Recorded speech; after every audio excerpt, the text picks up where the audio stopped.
दर्शक बंधु आउ चलनी विजु स्वास्थ्य बीमा कार्ड। दर्शक बंधु राज्य में फेब्रुआरी आयुष्मान भारत स्वास्थ्य बीमा लागू होगा जाता बेले यह बड़ अपडेट देते स्वास्थ्य मंत्री मुकेश महली। आयुष्मान भारत सह जड़ित थिबा डिजिटल कार्ड आभा कार्ड राज्य में चलवा नहीं सूचना देते। तेबे एने मंत्री कहते एणिकी गोटे कार्ड रे रोगी समस्त तथ्य रहिबो। हाथ में आउ पुला पुला प्रेस्क्रिप्शन धरी जावाकू पड़बनी। एने खूब शीघ्र राज्य सरकार डिजिटल हेल्थ मिशन लागू करने को जाउछंती। एही नेशनल हेल्थ अथॉरिटी अधीन रे रहिबो आभा कार्ड। फेब्रुआरी पूर्व एही कार्ड पई आवेदन करने को मंत्री कहते।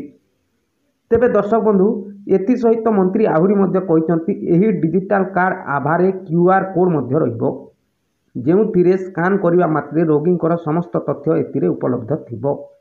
तेबे एथिपाई प्रथमे लोकसंख्या अनुसार आभा अकाउंट रेजिस्ट्रेशन करने को पड़ो। फेब्रुआरी रे आयुष्मान भारत सह यही आभा कार्ड मिलवा को जाउछि। तेबे दर्शक बंधु कौन यही आभा कार्ड आसंतु जानिदेबा। तेबे आभा हेउछि आयुष्मान भारत हेल्थ अकाउंट जहाँकि एटीएम एवं पान कार्ड भली कार्य करिथाए। एथिरे आयुष्मान योजनार हिताधिकारी माने पंजीकरण करबा बेले सेमानंको एही कार्ड मिलिबो, जेउथिरे रोगीटी केउटी केतेबेले क्यों रोग रे चिकित्सा करुच्ची सबु तथ्य रहिबो। या द्वारा अन्य समय रोगीटी डाक्टर निकट को गले ताकू आउ पुराना प्रेस्क्रिप्शन नेबाकू पड़िबो नाही। तेबे दर्शक बंधु आयुष्मान भारत डिजिटल मिशन तरफ एही कार्ड जारी करा जायथाए। एही कार्ड माध्यम रे आपण निजर मूल्यवान समय एवं अर्थराशि उभय बंचई पारिबे। हॉस्पिटल रे आपनकू टोकन नेबा पई लंबा लाइन रे छिड़ा हेबाकू पड़िबो नाही।